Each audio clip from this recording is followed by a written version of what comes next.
દર્શક મિત્રો to the point કાર્યક્રમમાં આપનું સ્વાગત છે. હું છું પ્રીતિ. દર્શક મિત્રો, કહેવાય ને જ્યારથી ઇન્ટરનેટનો યુગ આવ્યો છે ત્યારથી દુનિયા ઘણી બધી નાની થઈ ગઈ છે. દૂર વસતા જે મિત્રો અને સગા સંબંધીઓ હતા એનાથી આપણે ઘણા બધા નજીક પણ આવી ગયા છીએ. પણ એના કારણે એટલે કે ઇન્ટરનેટના કારણે, મોબાઈલના કારણે ક્યાંક જે નજીક રહેતા લોકો છે એ હવે દૂર પણ થવા લાગ્યા છે. કહેવાય ને કે આખો દિવસ મોબાઈલ ઉપર ગેમ રમતા રહેવું, આખો દિવસ મોબાઈલમાં સોશિયલ મીડિયા ઉપર ચેટિંગ કરતા રહેવું, જેના કારણે લોકો પોતાના પરિવારના સભ્યોને, પોતાના મિત્રોને સમય જ નથી આપી શકતા. અને એના કારણે કદાચ આપણે એ ગર્વથી તો કહી શકીએ છીએ કે મારો અમેરિકામાં જે મિત્ર રહે છે એના સાથે સતત હું મોબાઈલ ઉપર સંપર્કમાં જ રહેતો હતો. પરંતુ દુઃખની વાત એ પણ છે કે આપણા ઘરમાં રહેતા જે આપણા મમ્મી છે, આપણા દાદી છે, આપણા પરિવારજનો છે એને કદાચ આપણે 24 કલાકમાંથી 24 મિનિટ પણ નથી આપી શકતા. અને કહેવાય ને કે સોશિયલ મીડિયામાં ચેટ કરવાનું તો હતું જ, પરંતુ સાથે સાથે હવે વિડીયો ગેમનું વળગણ પણ એટલું જ જોવા મળી રહ્યું છે. પહેલાં મારા મિત્રએ વિડીયો ગેમના કેટલા સ્ટેજ પાર કર્યા છે, બીજા મિત્રએ કેટલા સ્ટેજ પાર કર્યા છે, ને હું ક્યાં છું, બસ આ જ વાતો થતી હોય છે મિત્રો વચ્ચે. ને એના જ કારણે આ એક માનસિક બીમારી બની ગઈ હોય તેવું લાગી રહ્યું છે. અને કદાચ હવે તો કહેવાય ને કે હજી સુધી વર્ચ્યુઅલ ગેમ્સ તો હતી, પરંતુ એક વર્ચ્યુઅલિટી અને જે વાસ્તવિકતાનો એક જે ભેદરેખા તોડી નાખતી એવી માર્કેટમાં ગેમ આવી છે પોકેમોન ગો. જાપાનમાં તો લોન્ચ થઈ ચૂકી છે. ઇન્ડિયામાં કહેવાય કે ઓફિશિયલ લોન્ચ નથી થઈ પણ અનઓફિશિયલ લોન્ચ થઈ ચૂકી છે. અને કેટલાય જે કરોડો યુઝર્સ છે તે ગેમ અત્યારે વિડીયો ગેમ રમી રહ્યા છે. પરંતુ જ્યારે અનઓફિશિયલ લોન્ચ થઈ છે તો શા માટે સુધી ઓફિશિયલ અને પરમિશન નથી મળતી? શું એમાં કોઈ રિસ્ક કે મુશ્કેલી પણ હોઈ શકે? ને ખરેખર આ ગેમથી શું માનસિક બીમારી થઈ શકતી હોય છે? આ જ વાતની ચર્ચા આજે વાત કરવી છે ટુ ધી પોઈન્ટમાં. ટુ ધી પોઈન્ટમાં ખાસ અમે આમંત્રિત કર્યા છે રવિ રાજપૂત, કે જો એથિકલ હેકર છે. રવિ, નમસ્કાર, સ્વાગત છે આપનું આ કાર્યક્રમમાં. જ્યારે એમની સાથે છે જાણીતા મનોચિકિત્સક ડૉક્ટર જ્યોતિક ભચી. ડૉક્ટર જ્યોતિક, નમસ્કાર, આપનું પણ સ્વાગત છે. હવે શું કહેશો કે પોકેમોન ગો અત્યારે કહેવાય ને કે દરેક જગ્યાએ આની ચર્ચા થઈ રહી છે ને 10 જ દિવસમાં કરોડો એના યુઝર્સ બની ગયા છે. ઘણા બધા લોકોને આ પોકેમોન ગોનું ઘેલું લાગ્યું છે. ખરેખર આ ગેમમાં શું એવી તો શું વિશેષતા છે? એકચ્યુઅલી પોકેમોન ગો એક ઓગમેન્ટેડ રિયાલિટી બેઝ ગેમ છે જેનું 15 મિલિયનથી બી વધારે ડાઉનલોડ થઈ ચૂક્યા છે. અને એકચ્યુઅલી અત્યાર સુધી ઓફિશિયલી લોન્ચ નથી થયું. તો ક્વેશ્ચન એ છે કે ઓફિશિયલી કેમ ગૂગલ પ્લે સ્ટોર છે કે પછી એપલનો સ્ટોર છે એ કેમ અત્યાર સુધી મીન્સ લોન્ચ નથી કર્યું? એનું કારણ મે બી એની પરમિશન્સ છે, ગેમના પરમિશન્સ છે, યા પછી એ બી કહી શકાય કે હજી સુધી એના જે માર્કેટમાં આવેલા એના જે સોર્સિસ છે એ માલવેર હોઈ શકે છે. ઓકે, એટલે ખાસ કરીને ઘણા બધા કહેવાય કે મુશ્કેલી ઊભી કરતા હશે. એટલા જ માટે જે કહેવાય ને આપણે કોઈ પણ ગેમ કે કોઈ પણ એપ ડાઉનલોડ કરવી હોય તો ગૂગલ પ્લે સ્ટોરનો ઉપયોગ કરતા હોય તો અથવા આઈફોન પ્લે સ્ટોરનો ઉપયોગ કરતા હોય છે, પણ હજી સુધી એ કોઈ સ્ટોરમાં આ ગેમ અવેલેબલ નથી. તો પછી આખરે ઇન્ડિયામાં આટલા યુઝર્સ આવ્યા ક્યાંથી, રવિ? એકચ્યુઅલી આ એપીકે mirror.com પરથી તમે મીન્સ આ ગેમ અવેલેબલ છે જે બધા ઓલમોસ્ટ ડાઉનલોડ કરી રહ્યા છે. સાથે સાથે ઘણી બધી ટ્યુટોરિયલ બ્લોગ સાઇટ્સ છે જેના પરથી તમે ડાઉનલોડ કરી શકો છો. બટ હા, રિસ્ક ત્યાં છે જ્યારે તમે ટ્યુટોરિયલના બ્લોગ્સ જે હોય છે એ પરથી જ્યારે તમે ડાઉનલોડ કરો છો, સાથે સાથે જે બ્લોગના ઓનર્સ હોય છે એ લોકો સાથે સાથે એક માલવેર અટેચ કરીને આપે છે, એક વાયરસ અટેચ કરીને આપે છે, જેથી એ તમારા ફોનને, જેટલા બી યુઝર્સ છે એના ફોનને એ લોકો ટાર્ગેટ કરી શકે અને એમના ડેટા એ લોકો ચોરી શકે. સાથે સાથે ઘણી બધી વસ્તુ જે અનવોન્ટેડ એક્ટિવિટીઝ બી કરી શકે છે. ઓકે ડૉક્ટર જ્યોતિક, આપણે જાણીએ છીએ ને કે વિડીયો ગેમનું વળગણ એટલું બધું વધી ગયું છે કે એક સંતાનને પોતાના માતા પિતા સાથે કહેવાય ને કે જ્યારે કેન્ડી ક્રશ ગેમ આવી હતી એ વખતે પણ લોકો એકબીજાને આ જ પૂછતા હતા કે તમે કયા લેવલ પાર કર્યા છે, કયા સ્ટેજ ઉપર આ પહોંચી રહ્યા છો. અને માત્ર કહેવાય ને કે આખો દિવસ હજી ફ્રી તમે પડ્યા જ નથી ત્યાં કેન્ડી ક્રશ ગેમ રમવાનું લોકો શરૂ કરતા હશે. બધા એના પણ ઘણા બધા ભાગ આવ્યા છે, ફાર્મ હીરો સાગા છે. પરંતુ હવે આ પોકેમોન 2 આવવાથી કહેવાય કે જે વાત કરી કે વર્ચ્યુઅલ આ ગેમ નથી, એ તમને વાસ્તવિક પરિસ્થિતિમાં પણ લઈ જઈ શકે છે. ખરેખર આ ગેમના કારણે કેટલા નુકસાન થઈ શકતા હોય છે? એટલે જેમ રવિભાઈએ વાત કરીને આપે પણ વાત કરી એમ પોકેમોન ગો જે છે એ રિયાલિટી એટલે કે વાસ્તવિકતા અને વર્ચ્યુઆલિટી એટલે કે અવાસ્તવિકતા એ વચ્ચેની ભેદરેખાને ઓળંગી ચૂકેલી ગેમ છે. આને ઓગમેન્ટેડ રિયાલિટી કહેવાય, કે જ્યાં ખરેખર વાસ્તવિકતામાં એવા બધા ફીચર્સ ઉમેરી દે જેથી કરીને તમારી કાલ્પનિક દુનિયા તમને વાસ્તવિકતામાં તમે જીવતા હો એવું તમને લાગે. આ બોલવામાં જ એટલું બધું કન્ફ્યુઝન છે. ખાસ કરીને આપણે અત્યાર લગી એવું સમજતા હતા કે વર્ચ્યુઅલ વર્લ્ડ એટલે કે સોશિયલ નેટવર્કિંગ, ગેમિંગ એ આખી જુદી દુનિયા છે અને આપણું જે રિયલ વર્લ્ડ એટલે આપણે જે રોજે જે જીવતા હોય એ અલગ દુનિયા છે. પણ આવી ગેમોને લીધે આ બધું કન્ફ્યુઝન ઊભું થવાની શક્યતાઓ વધી જાય છે. નુકસાનની વાત કરું તો જ્યારે આવી કોઈ પણ પ્રકારની વિડીયો ગેમ આવતી હોય છે ત્યારે એમાં સતત એક ઉત્તેજના જોડાયેલી હોય છે. આજે એક લેવલ પાર કરવું, બીજું લેવલ પાર કરવું, ત્રીજું, એમ સતત ને સતત ઉત્તેજનામાં વ્યક્તિ રહેતો હોય છે. જેથી કરીને એના મગજના અમુક રસાયણ, ખાસ કરીને એડ્રિનાલિન નામનું રસાયણ આવે છે જે વારંવાર ઉત્તેજના ઊભું કરનારું હોય છે. પરિણામે મગજ થાકી જતું હોય છે અને થાકેલું મગજ એ ઘણી બધી માનસિક બીમારીઓને એ નોતરે છે. ખાસ કરીને એવા પણ કિસ્સાઓ છે કે વધારે પડતી વિડીયો ગેમ રમવાથી ડિપ્રેશન અથવા એન્ઝાયટી એટલે કે ઉદાસી અને ચિંતાના રોગોમાં વધારો થતો હોય છે. એક તો આખી આ વાત છે. બીજું કે ઘણા લોકોને વારંવાર મોબાઈલ ચેક કરવાની અથવા વારંવાર વસ્તુઓને ચેક કરવાની આદત હોય છે અથવા ઓબ્સેશન હોય છે. એને એક ધૂન રોગ કહેવામાં આવે છે. તો આવી ગેમોને કારણે એ ચેકિંગ અથવા એ રિપીટેશનમાં પણ વધારો થઈ શકે. ઓકે રવિ, હજી સુધી આપણે સાંભળ્યું ન હતું ક્યારેય પણ કે કોઈ વિડીયો ગેમ રમવાથી કોઈ મૃત્યુ પામી શકે. હજી સુધી એવું સાંભળ્યું હતું કે ચલો મોબાઈલ યુઝ કરતાં કરતાં અથવા મ્યુઝિક સાંભળતા લોકોનો એક્સિડન્ટ થયો હોય, પણ કહેવાય ને માત્ર 10 દિવસ થયા છે આ ગેમને લોન્ચ થઈને, હજી સુધી આ ગેમ રમતા જેટલા લોકોના મૃત્યુ થયા હોય એનો આંક 6 પર પહોંચી ગયો છે. તો આ ગેમમાં શું માત્ર ખાલી એક જગ્યાએ તમે બેસીને રમી નથી શકતા, તમારે રોડ ઉપર ચાલવાનું હોય છે અથવા તમે ડ્રાઈવ કરતાં પણ આ રમી શકો છો.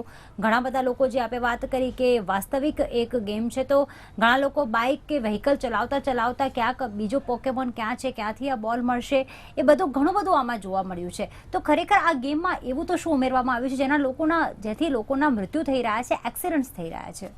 એકચ્યુઅલી આ જે ઓગમેન્ટેડ રિયાલિટી ગેમ છે જેની કારણે લોકોને ચાલવું પડે છે અને આજુબાજુના જે યુઝર્સ જે રમવા માંગે છે પોકેમોન ગો, એ જ્યારે તમે જેટલા આગળ વધશો એટલું તમને આજુબાજુના યુઝર્સ દેખાશે. એની સાથે સાથે એકચ્યુઅલીમાં કેવું કરે છે લોકો, જ્યારે પોતાના ફોનમાં જ્યારે વ્યસ્ત થઈ જાય છે, ખાલી આજુબાજુના વર્લ્ડને ભૂલી જાય છે, ખાલી ફોનમાં જોતા રહે છે કે આજુબાજુ કોઈ મારી સાથે પોકેમોન ગો રમનારું છે કે નહીં. એની સાથે એમને કદાચ કઈ આગળ કે શું આવે છે શું નથી એ કંઈ ખબર જ નથી હોતી. અને આ જે કેસ યુકેના અંદર થયેલો, જેની અંદર એક 19 વર્ષની છોકરી એક નદીના અંદર પગ લપસી ગયો હતો. એટલે એકચ્યુઅલી એને એ જ સેમ ટુ સેમ એવી વસ્તુ હોય છે કે સામે શું હોય છે કે આજુબાજુ શું હોય છે કે શું ખબર જ નથી પડતી, કારણ કે આ જ રિયાલિટી આપણે માની લઈએ છીએ. ઓકે ડૉક્ટર જ્યોતિક, શું કહેશું કે વિડીયો ગેમમાં એટલા બધા લોકો ઘેલા બની જાય છે કે આજુબાજુ શું થઈ રહ્યું છે, કયા વ્હીકલ્સ આવી રહ્યા છે, અમે ગાર્ડનમાંથી ચાલતા કોઈ રોડ ઉપર તો નથી આવી રહ્યા, એ કોઈ ખબર જ નથી રહેતી. તો પછી આને શું એક માનસિક બીમારી ન કહી શકાય? અને માનસિક બીમારી ચોક્કસપણે કહી શકાય જો આ આપણા રોજિંદા કામમાં, આપણા સંબંધોમાં અને આપણા પોતાના ડેવલપમેન્ટમાં જો બાધારૂપ બને. હવે આ આખી ગેમ જે વાત એવી છે કે ખરેખર તમે કોઈની પર્સનલ પ્રોપર્ટી અથવા ખરેખર પબ્લિક પ્રોપર્ટી પણ એવી છે કે જ્યાં ખરેખર તમે આ રીતે ઘૂસણખોરી ના કરી શકો, ત્યાં ગેમ દ્વારા લોકો એ વાસ્તવિકતાને ટોટલી ભૂલી જાય છે. આવી પરિસ્થિતિમાં શારીરિક રીતે તો ઠીક છે, પણ જાનહાનિ અથવા ખરેખર માનસિક રીતે પણ લોકો હેરાન થવા માંડ્યા છે. એનું કારણ તમને કહું છું કે ગેમ વારંવાર રમવાથી અથવા અમુક લેવલો ક્રોસ ન થવાથી મગજમાં એક ઉશ્કેરાટ ઊભો થતો હોય છે. એ ઉશ્કેરાટને લીધે એ ફરી ગેમ રમવા માટે પ્રેરાય છે. જેટલી વાર એ ગેમ રમવા માટે પ્રેરાય એટલી વાર કદાચ લેવલ ક્લિયર ના થાય તો ઉશ્કેરાટની સીમા એ ઓળંગી જતો હોય છે. જેથી કરીને ઘણીવાર આવી ગેમોને લીધે સામાજિક સંબંધો, રોજિંદા સંબંધોમાં લોકોને દરાર આવતી હોય છે. એની સાથે સાથે પોતે જે જોબ કરી રહ્યા છે, જે વર્ક કરી રહ્યા છે, એમાં આ ગેમને લીધે બાધા ઊભી થતી હોય છે. જી રવિ, આપણે જાણીએ છીએ કે હજી સુધી ઘણી બધી ઓફલાઈન ગેમ્સ આપણે રમતા હતા કે જે એક જગ્યાએ બેસીને રમી શકો. આમાં તમે સામે જે પોકેમોન છે કે બોલ છે એ બધા તમારે સ્ટોરમાંથી બાય પણ કરવાના છે, સાથે બીજું આ બીજા વ્યક્તિ ગેમ રમી રહ્યા છે એને આપણે શોધવા માટે ચાલવું પડતું હોય છે. ઇટ મીન્સ કે આ એક ઓનલાઈન ગેમ ગણી શકાય.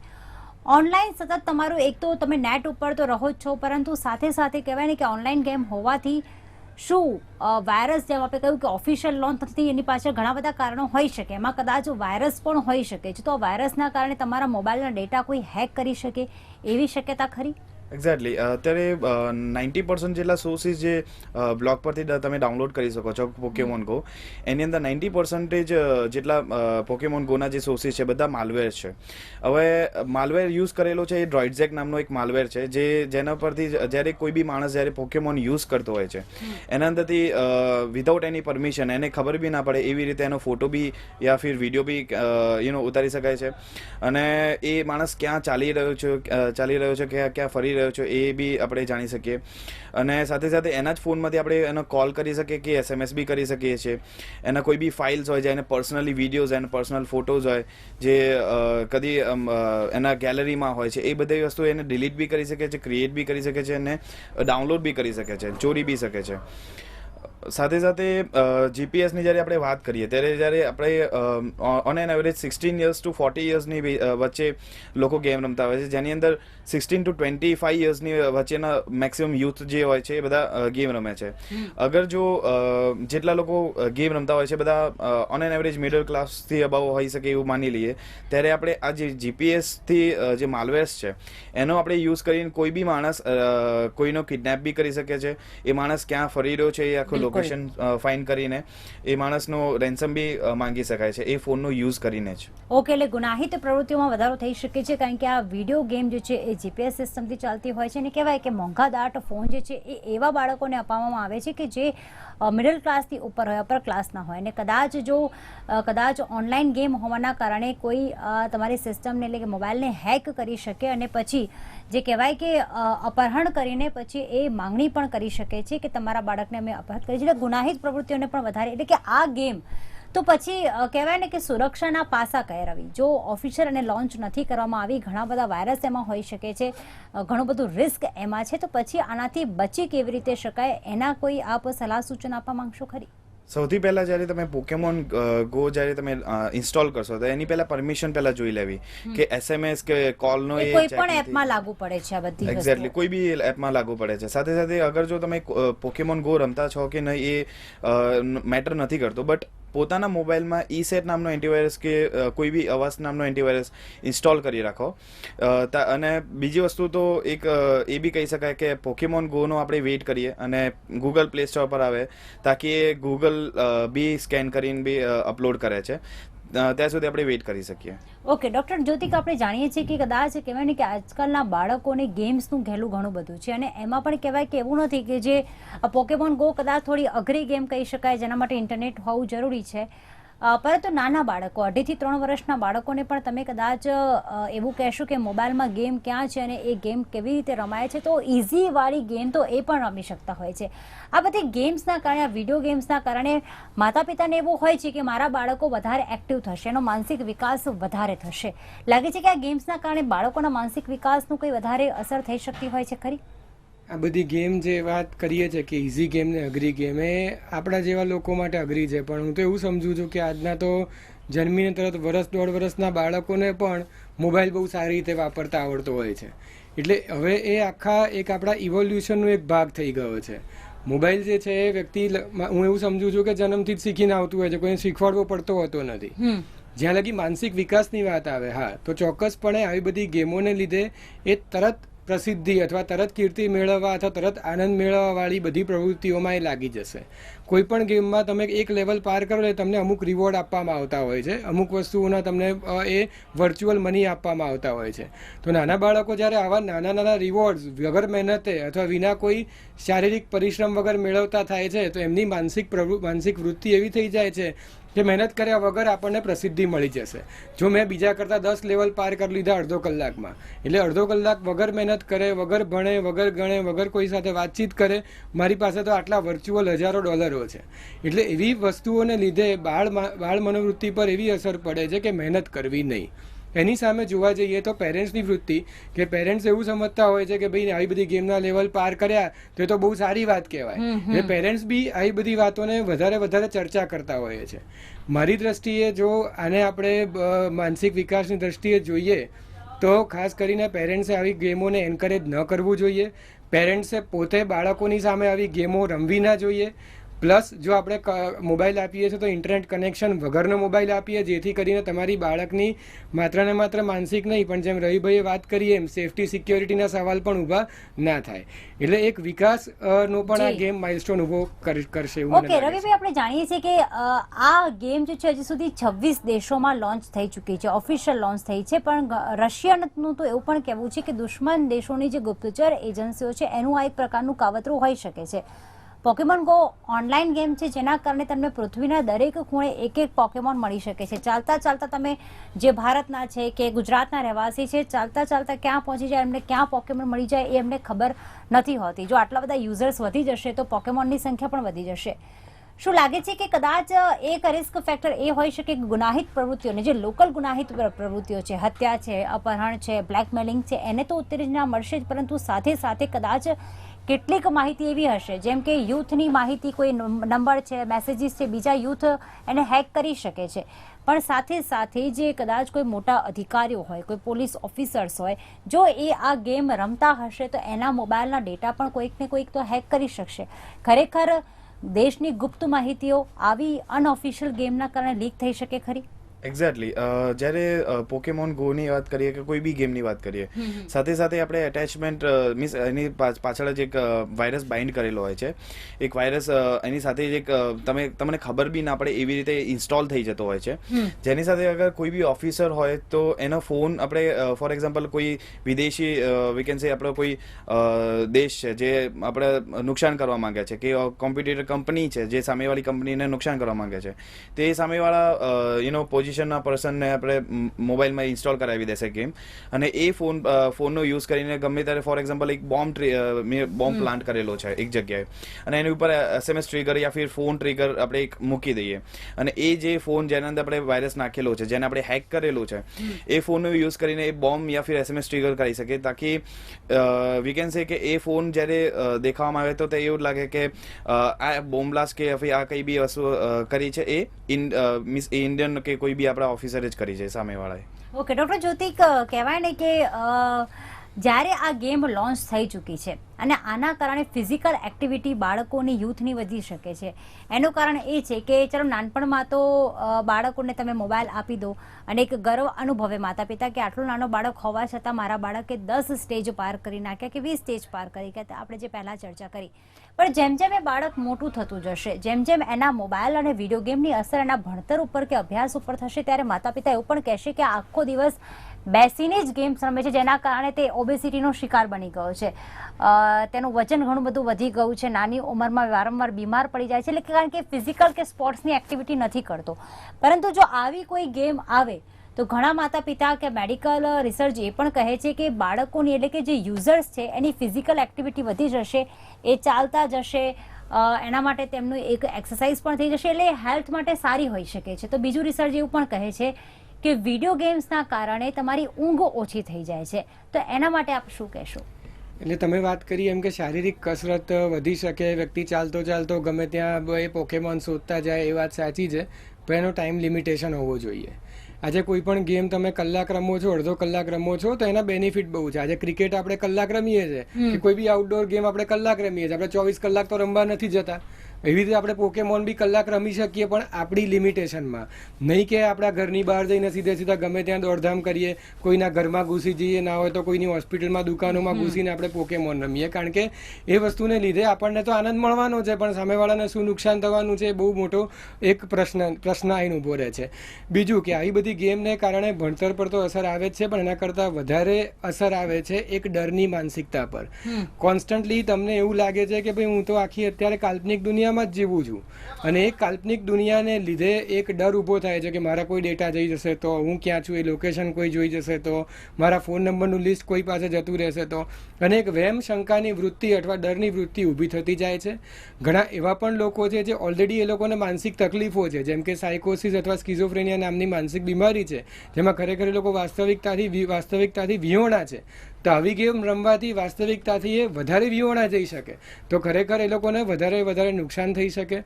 પ્લસ મેં જ્યાં આગળ વાત કરી એમ ડિપ્રેશન, એન્ઝાયટી અને ઓબ્સેશન નામના માનસિક રોગ છે એ વારંવાર આ રિપીટેટિવ ગેમ રમવાથી અંદર મગજના સ્ત્રાવો ઓછા કરી દે છે અને એ બધી બીમારીઓને નોતરે છે. અને ત્રીજી વાત આવે સેલ્ફ ડેવલપમેન્ટની, કે ખાસ કરીને આપણે સેલ્ફ ડેવલપમેન્ટમાં પણ ક્યાંક એક લેવલ અટકી જતા હોઈએ છીએ આવી બધી વિડીયો ગેમને કારણે. ઓકે રવિ, આપણે જાણીએ છીએ કે ખાસ એ વાત કરી કે વાસ્તવિક ગેમ હોવાથી ક્યાંક લોકો એક્ટિવ થશે, પણ એના નકારાત્મક પાસા પણ ઘણા બધા છે. એમ એ રીતે ઇન્ટરનેટના નકારાત્મક પાસા પણ ઘણા બધા છે. જ્યારથી ઇન્ટરનેટ આવ્યું છે ત્યારથી બાળકો ચલો ઇન્ટરનેટમાં શોધીને નોલેજ તો વધારી રહ્યા છે, પણ સામા પક્ષે એમને જે ખરેખર મળવું જોઈએ એ મળતું નથી. આપણા ભારતમાં લોકો ઇન્ટરનેટની યુઝર્સની સંખ્યા વધી, પણ એ યુઝર્સ જ્યારે મેલનો ઉપયોગ કરી રહ્યા છે, ફેસબુકનો ઉપયોગ કરી રહ્યા છે કે વોટ્સઅપનો ઉપયોગ કરી રહ્યા છે, ખરેખર ડેટા સિક્યોર છે કે નહીં એના માટે લોકો જાગૃત છે ખરી? કે મોબાઈલમાં કયા વાયરસ અથવા સેફ્ટી વાયરસ હોવા જોઈએ, જેના આ એપ હોવી જોઈએ જેના કારણે તમારા ડેટા સેફ રહે, ખરેખર એના માટે લોકો જાગૃત છે ખરી કે માત્ર ઉપર છલું જ જ્ઞાન ધરાવે છે? એક્ઝેક્ટલી હું જો માનું ત્યાં સુધી ઓલમોસ્ટ કોઈને ખબર નથી હોતી કે આપણે કેવા ટાઈપના મેલ ઓપન કરવા જોઈએ, કેવા ટાઈપના મેલ ઓપન ના કરવા જોઈએ. ફોર એક્ઝામ્પલ સ્પામ નામનો જે ફોલ્ડર આવે છે એની અંદર બધા ઓલમોસ્ટ જે અમુક સિગ્નેચર બેઝ ઉપર ડિટેક્શન કરે છે કે ભાઈ આ મે બી વાયરસ હોઈ શકે યા ફિર કોઈ તમને ફ્રોડ કરી શકે છે, તો ઓટોમેટિકલી સ્પામ નામનો ફોલ્ડરમાં એ માઇગ્રેટ કરી દેતો હોય છે. સાથે સાથે ઓલમોસ્ટ મારા ઘણા બધા મારા ફ્રેન્ડ્સ બી જોયા છે, મારા ઓફિસર બી જોયા છે સાથેના, જે લોકો એન્ટીવાયરસનો બી ઉપયોગ નથી કરતા. અને આપણે ગમે તેટલો અવેરનેસ પ્રોગ્રામ કરાવી લઈએ, લાઈક આપણે એટીએમનો પિન ફોન પર ના આપવો ને એ બધી વસ્તુ આપણે ઘણી બધી એડવર્ટાઇઝમેન્ટ કરી લીધી હશે, પણ તો બી લોકો ઇન્સ્ટોલ નથી, અમે એટીએમનો પિન આપી દે છે. એવી રીતે આપણે ઇન્સ્ટોલ નથી કરતા પોતાના લેપટોપમાં, ફોનમાં એન્ટીવાયરસ, કે પછી મેલ ઓપન કરતા હોય છે. કોઈ બી માઇક્રો વાયરસ આવે છે, મેક્રો વાયરસ આવે છે, એ મેક્રો વાયરસને બી ઓપન કરી દેતા હોય છે. ઓકે ડૉક્ટર જ્યોતિક, આપણે કહેવાય ને કે આધુનિક સમયમાં જ્યારે ઇન્ટરનેટનો યુગ આવ્યો, પહેલાં જ્યારે મનોચિકિત્સક પાસે ઘણા બધા એવા માનસિક બીમાર લોકો આવતા હતા કે ડિપ્રેશનનો શિકાર બની ગયો છે, ફેલ થયો અથવા લવ પ્રોબ્લેમ્સ થઈ એના માટે એને ડિપ્રેશન આવી ગયું છે. શું આધુનિક સમયમાં એવા કેસીસ આવે છે ખરી હજી પણ કે ઇન્ટરનેટનો માનસિક શિકાર બની ગયો છે? ઘણા બધા કેસીસ આવે છે. ઘણીવાર ઇન્ટરનેટ બેઝડ ડિપ્રેશન કે વધુ સોશિયલ મીડિયાના ઉપયોગથી વ્યક્તિ ડિપ્રેશનમાં આવી ગયો, વધુ સોશિયલ મીડિયાના ઉપયોગથી પોતાના રિલેશનશિપમાં વહેમ શંકા ચાલુ થઈ ગઈ, અથવા ઘણીવાર એટલો બધો સમય ઇન્ટરનેટમાં ગયો કે પોતાનું કામકાજ ભૂલી ગયો, જેથી કરીને એની માનસિકતા આખી બ્રેક થઈ ગઈ છે. એટલે જેમ રવિભાઈએ વાત કરી અને તમે પણ આપણે ચર્ચા કરી એમ આપણા દેશમાં ઇન્ટરનેટ તો બહુ સારા પ્રમાણમાં વપરાય છે, પણ એને કેવી રીતે વાપરવું, કયા સમયે વાપરવું, કયા સંજોગોમાં વાપરવું, એ ડિસિપ્લિન આપણા લોકોએ કોઈએ શીખી નથી, અથવા મને એવું લાગે છે કે આપણે શીખવીએ નથી. કારણ કે 24 કલાક આપણે જીપીઆરએસ ચાલુ રાખતા હોઈએ છીએ. આજના જમાનામાં ઘણા માનસિક રોગો જે છે એ જેટલા વધારે કલાકો તમે ઇન્ટરનેટ પર યુઝ કરો એટલા ને એટલા વધારે તમારી માનસિકતા બદલાતી રહેતી હોય છે. તમે પોતાની ઓરિજિનલ માનસિકતાથી દૂર જઈને તમારી આખી જે અલગ દુનિયા પર ઊભી થઈ જતી હોય છે. એટલે આવનારા સમયમાં ડિપ્રેશન એ બધું તો છે, પણ ઇન્ટરનેટ સાથે જોડાયેલા માનસિક રોગો હજી વધતા જ જવાના છે. પ્લસ આવી ગેમનો જો તમે વ્યવસ્થિત યુઝ નહીં કરો, તમે જો એક ટાઈમ બાઉન્ડ યુઝ નહીં કરો, એના પર કોઈ લિમિટેશન નહીં રાખો, પોતાની જાતે જ કરવું પડશે, તો આવી માનસિક બીમારીઓને તમે જાતે જ પોતાનામાં આવકારી શકો એવું હું સમજુ છું. જી રવિભાઈ, ક્યારે આ ગેમ જો કદાચ ઓફિશિયલ લોન્ચ થઈ જાય તો ચોક્કસથી ભારતમાં એના યુઝર્સ વધી જશે, અને કહેવાય કે ભારતમાં જો આ ગેમનો ઉપયોગ કરવો હશે યુઝર્સે તો 24 કલાક જો એમને રમવી હશે ત્યારે ઇન્ટરનેટ ચાલુ રાખવું જ પડશે. 3G ઇન્ટરનેટ હોવું પણ જરૂરી છે.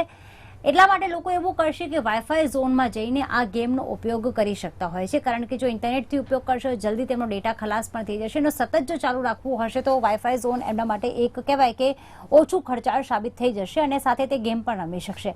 પણ ઘણી વખત એવું થતું હોય છે કે તમે કોઈનો ડેટા ઉપયોગ કરો અથવા તો વાઈફાઈમાં જાઓ ત્યારે પણ તમારા ડેટા અમુક સેફ નથી હોતા. જ્યારે તમે વાઈફાઈ ઝોનનો પણ ઉપયોગ કરો છો તો ખરેખર એવું હોય છે ખરી કે તમારા ડેટા લીક થઈ શકતા હોય છે કે હેક થઈ શકતા હોય છે?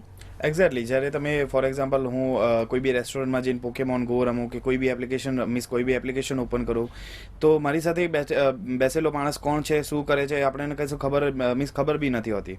એ શાયદ આપણા ફોનને કે આપણા લેપટોપને એક મેથડ આવે છે જેનાથી આપણે હેક કરી શકીએ છીએ, એને કહેવાય સ્નિફિંગ મેથડ. એટલે કોઈ બીના લેપટોપને, કોઈ બીના એન્ડ્રોઈડ કે કોઈ બીના ફોનને આપણે સ્માર્ટફોનને આપણે જોઈ શકીએ છીએ વિધાઉટ એના ફિઝિકલ એક્સેસ વગર બી આપણે એને જોઈ શકીએ છીએ.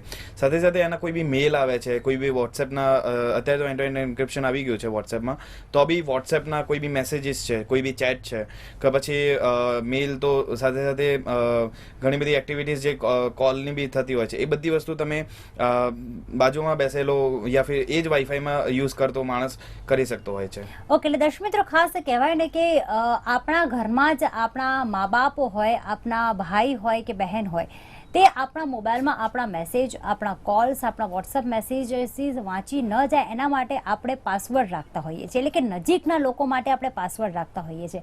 પણ જ્યારે આપણે આવી અનઓફિશિયલ ગેમ મોબાઈલમાં ડાઉનલોડ કરીએ અથવા તો કોઈ પણ વિસ્તારમાં જઈને કોઈનું વાઈફાઈ યુઝ કરીએ ત્યારે આપણને ખબર હોય છે કે વગર પાસવર્ડ ઓપન કરે આપણા મોબાઈલના ડેટા બીજું કોઈ જોઈ શકતું હોય છે. એના માટે આપણે જાગૃત નથી. એટલે ખાસ જો આવી કોઈ પણ આપણે એપ ડાઉનલોડ કરીએ ત્યારે ઓફિશિયલ છે કે નહીં, ખાસ એની તપાસ કરવી જોઈએ. અને સાથે સાથે જો ઇન્ડિયામાં આ ગેમ લોન્ચ થાય છે તો જે વાત કરી રવિભાઈએ કે એ કોઈ આપણા ડેટા હેક ન કરી જાય એનું પણ ધ્યાન રાખવાની જરૂર છે. ખૂબ ખૂબ ધન્યવાદ ડૉક્ટર જ્યોતિક અને રવિભાઈ ચર્ચામાં ભાગ લેવા બદલ. Thank you very much for coming. તો અત્યારે બસ આટલું જ. ફરી મળીશું ટુ ધી પોઈન્ટમાં એક નવા વિષય સાથે. ત્યાં સુધી રજા આપશો. નમસ્કાર.